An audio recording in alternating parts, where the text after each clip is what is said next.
I want to move on and talk about the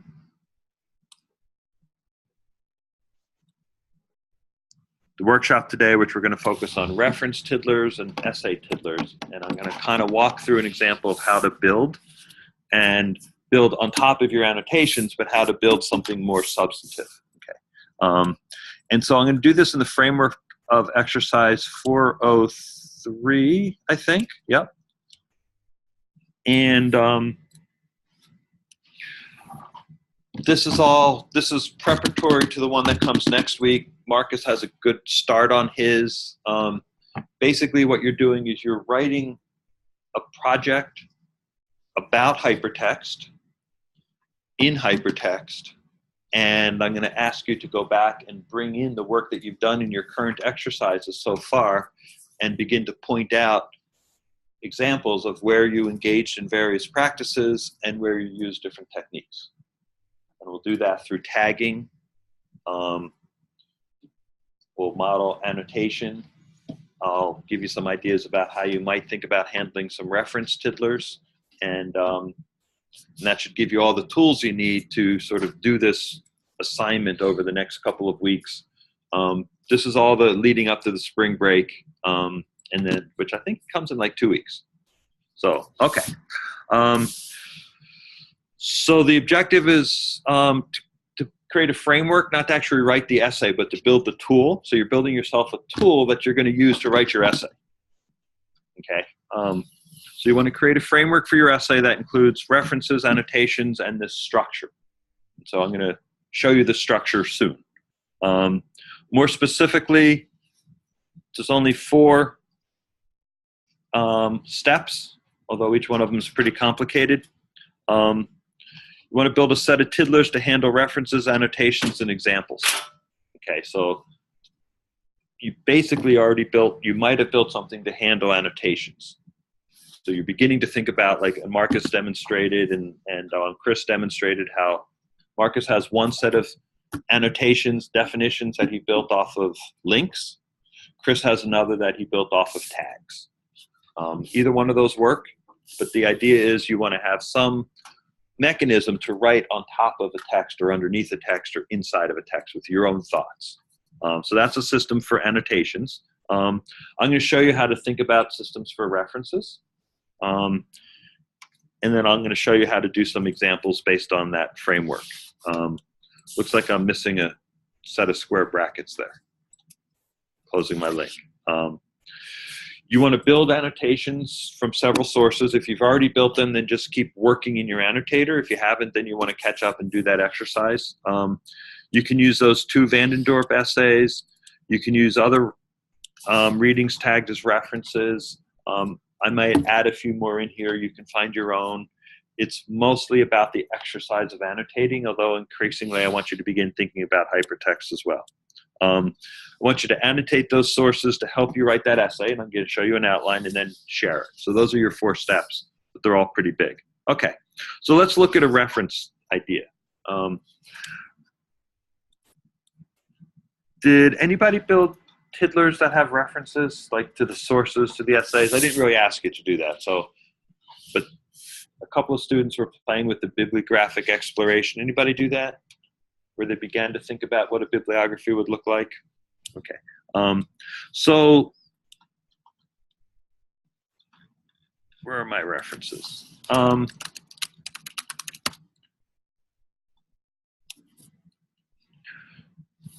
So I'm begun to build out tiddlers in an example. I tagged them as references, and every source that you might put in a bibliography should have its own tiddler. Because that's a kernel of meaning, that's semantic value, and that's useful information, and you don't want to put all of your reference tiddlers in the same big list of bibliography. We want each reference in its own tiddler. I sort of put notes in mine, but if you think about it, what's the point of a bibliography? What's the point of a reference tiddler? What are you trying to do for your reader, and what are you doing for yourself? So let's think about you first, because this is a tool for writing. So what's the most important thing you want to have in your reference tiddlers?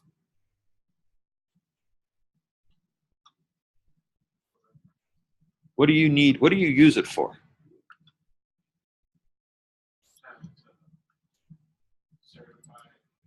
So Eric says you use it to somehow certify, to provide some external validation. You're thinking of me. Very generous of you, but do you personally need the external validation? You know it's a source. So what do you as a writer use it for? Don't think about what I need it for, what your readers use it for. What do you use it for? To go back. You go back, right? It's a bridge. It's a link. You have to be able to go and find the original source again. So more important than anything else for you is a link that works for you to get to the original source. Okay? So that's one thing. You can put that in a field. So you can put the URL in a field called my link or something, whatever you want. What kind of links are you going to build? If you live on campus or you are a SUNY Poly student and you frequently use the library, you can build permalinks to library sources. So one click takes you directly into the library. You may have to authenticate. Does anybody ever do that? So you go to the SUNY IT, SUNY Poly library, and you search for hypertext.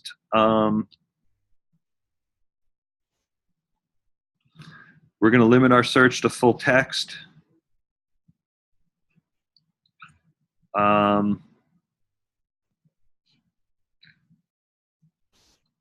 Here's an interesting electronic book.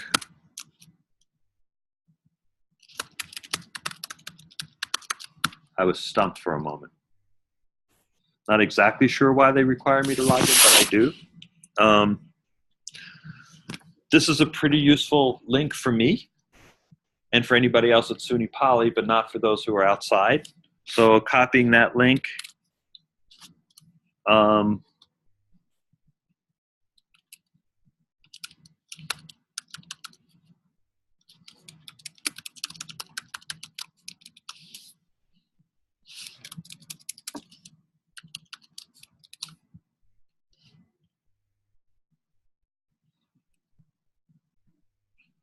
Why doesn't that work? I missed a curly brace. So from there, I can go directly into the library whenever I want to. That's useful. So suppose that I wanted to talk about this. This is an interesting book, by the way. Think about your reader. What would be most useful to your reader? What? To get more information about said topic or something? This is about the reference. Yeah. So what would be most interesting for your readers to know? Yeah. The explanation of where the link is going. Okay, that would be helpful. So I might say, if you have access to SUNY Poly library, click here. I hate click here, by the way.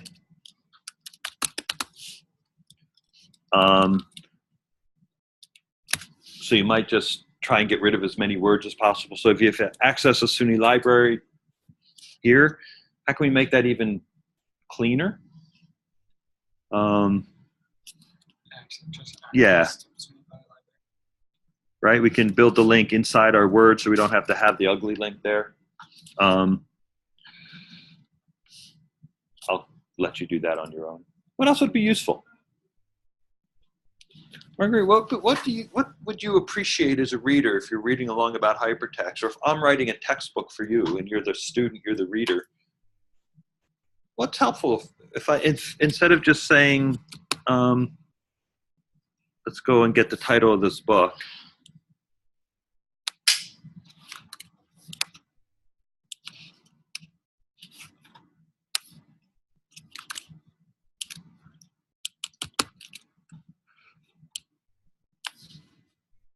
I can say, go here, read this. What would be more also useful to you as a student? What would you appreciate?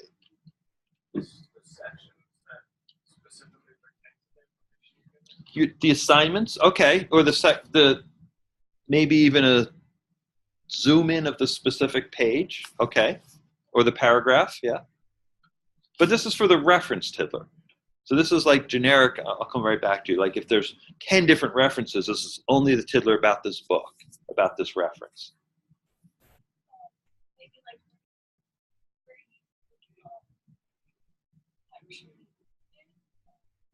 Like if you don't have access to the SUNY Poly library? yeah. Okay. How about this?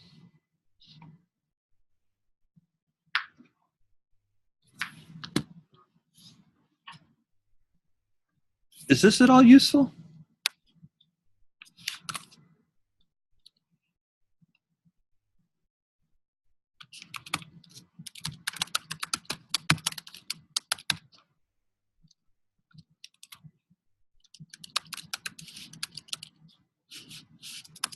I'll call it Google link.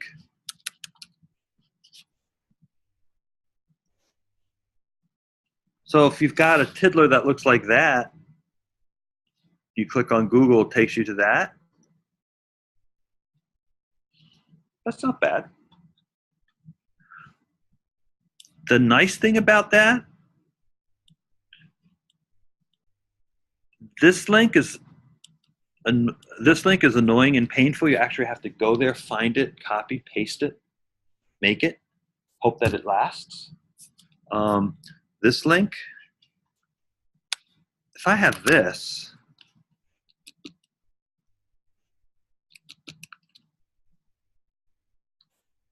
then I can build a link on the fly to Google, just like we built Wikipedia.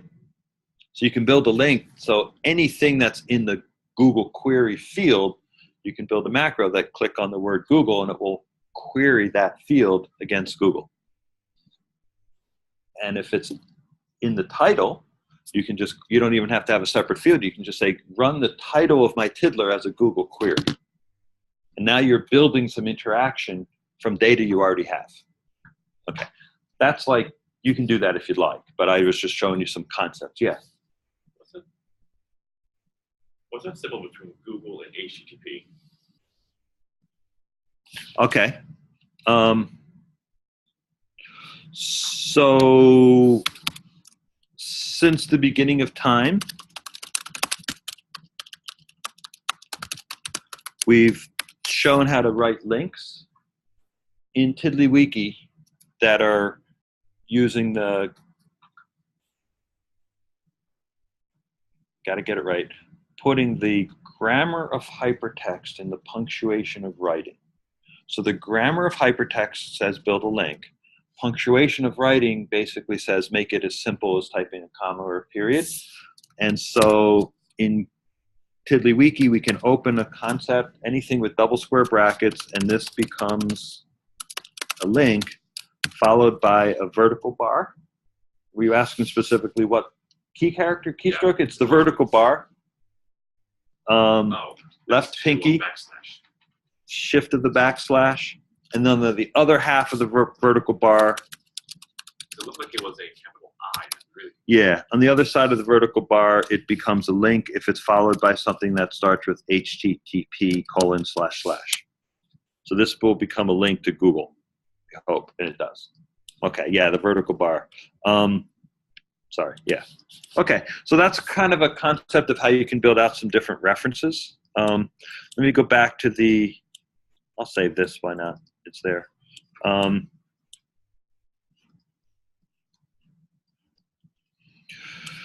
So I would suggest that we still maintain some level of formal citation. So if this is my Google query,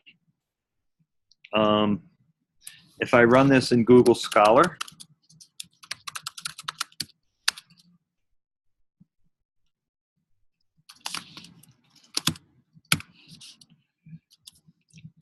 and click on the quote, I can get this nice text and put that in there.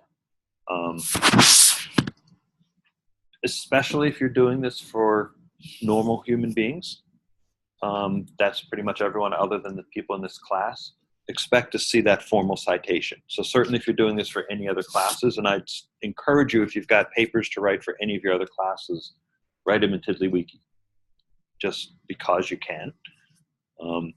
But all your other faculty are going to expect to see these citations, so I'm going to ask you to do the same. And it's not bad habit. If you ask me, that information is relatively useless to me as a reader. I can't do I can't act on it. I mean, I can manually copy and paste and build the link myself, right? Copy paste is a form of linking, if you will. But if you do the work for me and you build me a link to Google, that's pretty good. If you want me to buy the book, build me a link to, Amazon or something. And I have some issues about linking to Google as a commercial service, but I can live with it. So you might want to put the citations in your text field. You might want to build additional link fields to Google or to the SUNY Poly library system, whatever is interesting. But for each one of your references, I'd ask that you use the text field to put a citation in. You can use the Google Scholar. I don't care which format. And you create a link field that will transport you to some place that somebody else can see it, and you tag each of them references. Okay, so now you've got a set of references. You can create a separate bibliography with all of your references listed. You can reveal or build links to your external links. You can put them on a peer, or you can just put them right out there. You can figure out ways to not display the whole ugly link, but so that's really obvious to your reader to click on. You might want to figure out how to tell them what they're going to see when they click on that, but that's up to you. If you categorize your references, and someone in the video from last night categorized, there's books and articles and movies and blog posts and stuff, that using a tagging structure, you're adding value to your reference list. You want to reveal that in your bibliography. So if you use tags to categorize your references, figure out a way to make that clear in your bibliography, so that that's value that you've added, that's knowledge that you've created. Let's put everything, all that your knowledge should be out front. Okay. The annotations, each of your annotations, now that you're moving forward, each one of your annotations comes from a specific reference, a specific bibliographic source. So each one of your annotations should be tagged back to that reference. If it's also coming from a paragraph, you might want to tag it to the paragraph. But like we did in Vandendorp, those paragraphs get tagged to an essay. That essay becomes the reference. So they might have at least 2 tags. And then what I'm asking you to do, and some of you are beginning to do it, is your annotations you begin to associate with a concept or framework. And the concepts and frameworks we're using is the hypertextual practices, listing, linking, tagging, templating, and transclusion. And this set of techniques, linking, listing, tagging, templating, and transcluding in Tiddlywiki. So if the annotation that you've written is helpful for you to understand what linking means, or if it's a very specific thing, this is how you do it in Tiddlywiki, then you add that tag to your annotation. So then we're beginning to build out a framework. Okay. And then it's time to, now you've taken your notes. This is somewhat similar to the way that I learned how to write a research paper in 6th grade. I kid you not. Okay, anybody learn the technique of writing research papers on index cards? Did you use index cards? Yeah, anybody else use index cards? You did too? What's the concept of an index card? What'd you do, Trisha? What'd you do with the index cards?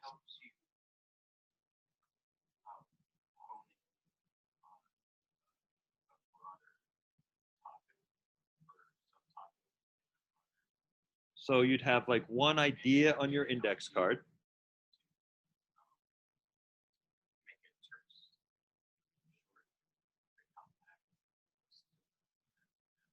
Yeah, you'd have like one idea on each index card, sort of like one idea in a Tiddler. And somehow on your index card, you'd have a physical mark that connected it back to a reference, kind of like a tag. And you might, when I learned how to write the papers, the idea was you took all your index cards and you put them in order. And then when it was time to write your paper, you just sit with your stack of index cards and look at it, write it, go to the next card, look at it, write it, go to the next card. It was kind of an interesting technique. When you were done, you'd look at it, and all the ones that are tagged with sources like A1 or A7, began with an A, then you'd know exactly which ones to put in your bibliography, and you'd have these other index cards which had those references. So we're basically, all I'm doing is teaching what I learned in 6th grade. It's not much different than that. So I want you to begin to build an essay and write an essay about hypertext.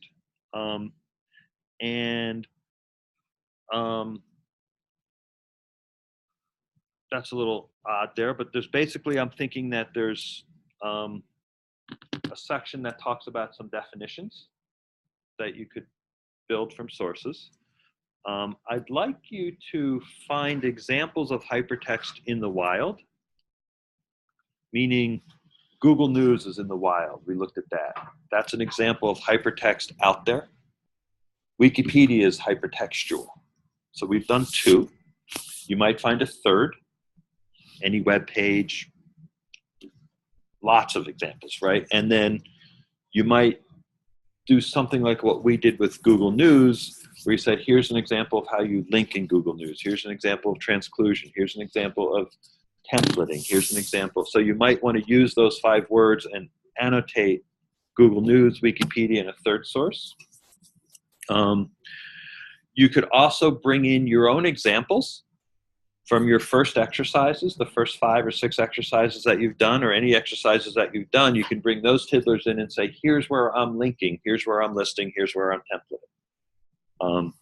And one way to write on your own tiddlers is to use either comments, or I wrote a little macro for you if you wanted to use show notes. So if I'm doing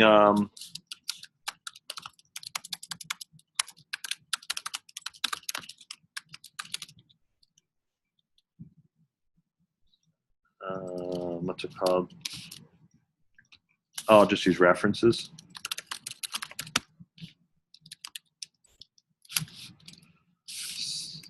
If I wanted to comment that, the backticks, anybody find the backticks? Your left pinky backticks. This is an example of listing.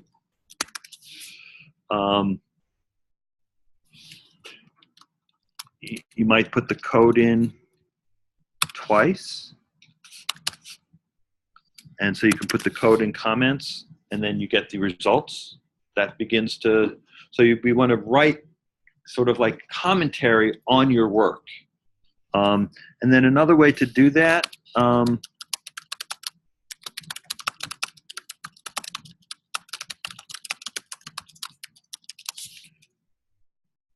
so I have a macro called show, and I'll show you where that is. Using the macro. Hmm? Are you going to show us using the macro? I could almost show you using the macro, right? It's called, what's it called? It's called show notes. So show notes has a little checkbox. If you check it off, the status turns to no, and all of your notes should disappear throughout your project. Let's see if it worked. Got too many open tiddlers.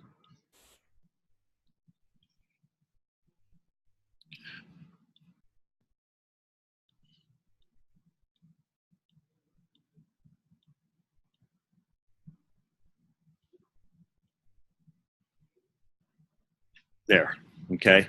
So if I turn it on, your notes show up. If I turn it off, the notes disappear. So you could put that in your sort of journal tiddler and say, turn them on, turn them off. And that way you don't pollute your beautiful work with all these ugly red notes all over the place. And you're welcome to grab that. That macro introduces a couple of new features.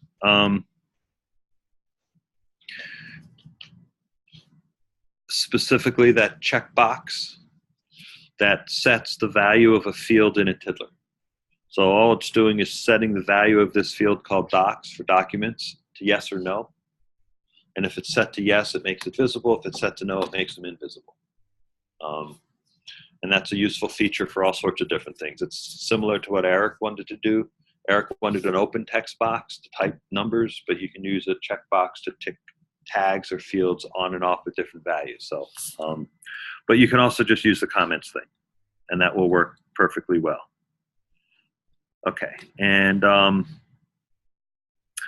so I was looking to see if you could bring in examples from your own work and tag your work to the techniques, tag the generic academic work to the practices, and see if we can make some associations. I mean, it feels sometimes like it should be there, but I just want to see if this works as a way of writing and thinking. So we did a lot of work in the first couple of weeks about using TiddlyWiki as a way of bringing in data, manipulating data, making stuff. Now we're seeing, can we use it as a tool for writing and thinking? So can you learn by writing hypertextually? And so this will occupy us over basically up to spring break. And that should be, I think, everything you need.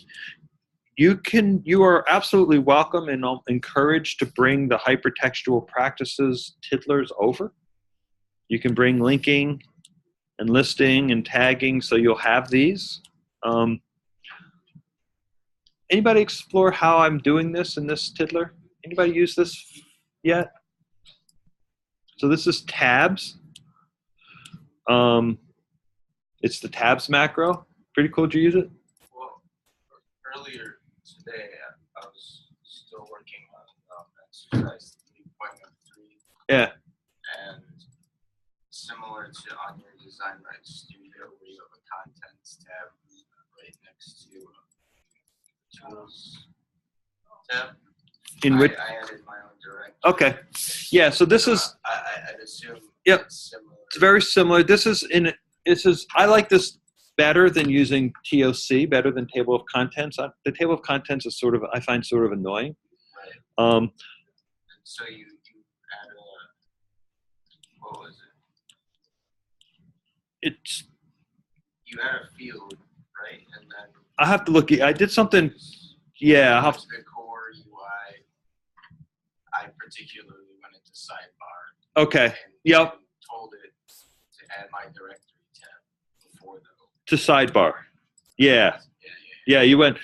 Yeah. I'm doing that with the display tab. So I think Yep. it would be. It's very similar. That's a different set of tabs, though. This is the same logic, right? Yes. So let's look at this and think about this from a writing perspective and from a reading perspective. Okay. Let me try this.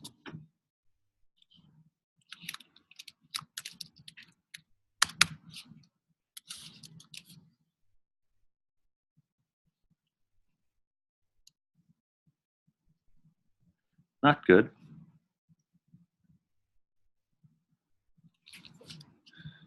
Doesn't really like it when you do a table of contents on its title.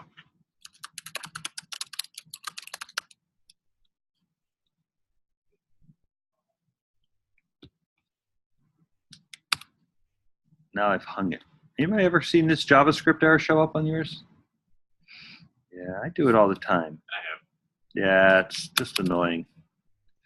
Maybe it's come back, but basically you have to reboot or refresh. And whatever changes you have, you've lost. Pretty annoying.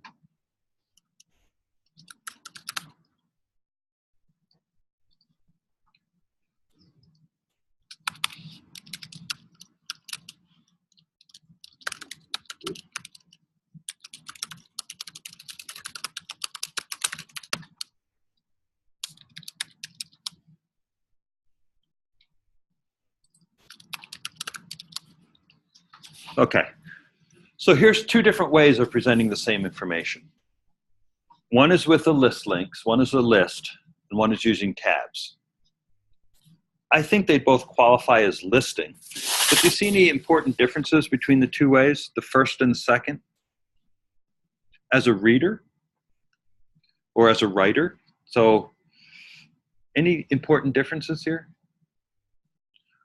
What's the most important hypertextual practice?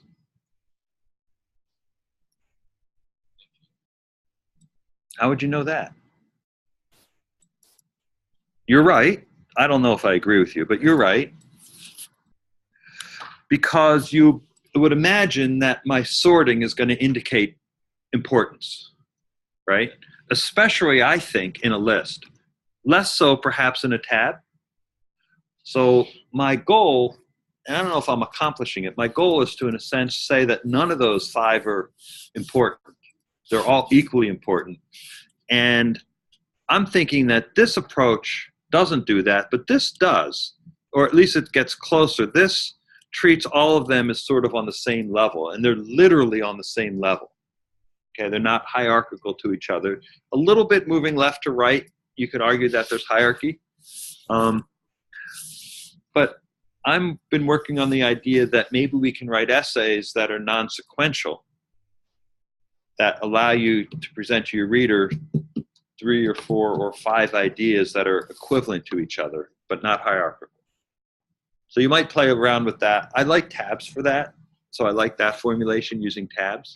And it kind of works, I think. So you might play with that. We'll see how that works. So let me stop there. I've done my 30 minutes of exercise stuff.